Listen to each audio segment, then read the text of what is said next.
At least 2 people were considering jumping, but firefighters used a public address system to urge them to stay put. By Andrew Blankstein, Shamar Walters and David K. Lee.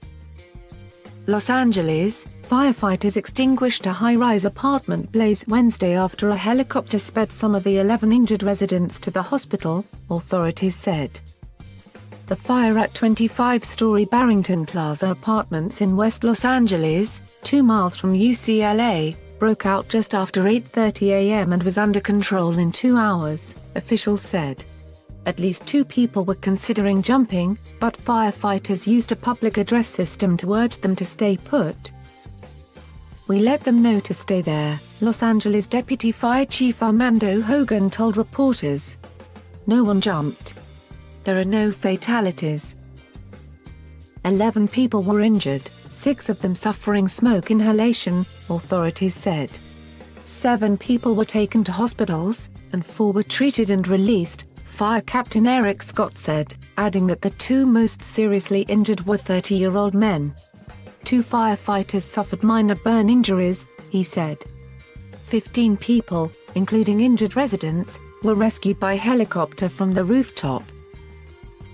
"It's a valuable resource for our helicopter to do rooftop evacuations," Fire Chief Ralph Terrazas said. "It was very successful. The fire started on the 6th floor and damaged units on the 5th, 7th and 8th levels before 335 firefighters put it out," officials said. Arson investigators were at the scene. "It's very early on with the investigation," Los Angeles Police Captain Randall Goddard said at a news conference Wednesday evening.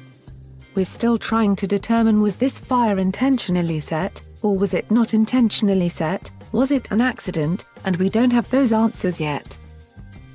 When firefighters arrived, they found a well-entrenched fire on the 7th floor fueled by wind gusts of 35 miles per hour, Scott said. "We were met by residents that were literally hanging out of windows," Scott said. Flames injured the 2 firefighters. "These firefighters were literally driven to their bellies halfway through that hallway before they even got to that fire unit," he said.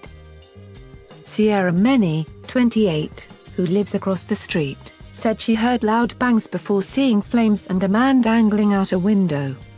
"I heard 2 explosions and people screaming, and I ran out, and I went to the front of my building, and I looked up and saw huge flames, and there was a guy with his foot out the window," Meni said in an interview.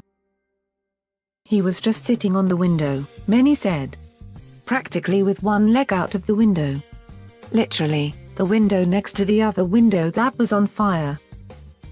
A fire truck's ladder got to the man, and he was lowered to safety. They got him down, and I saw him wheelchaired away," Meni said. "He seemed kind of ashy but awake and coherent and okay."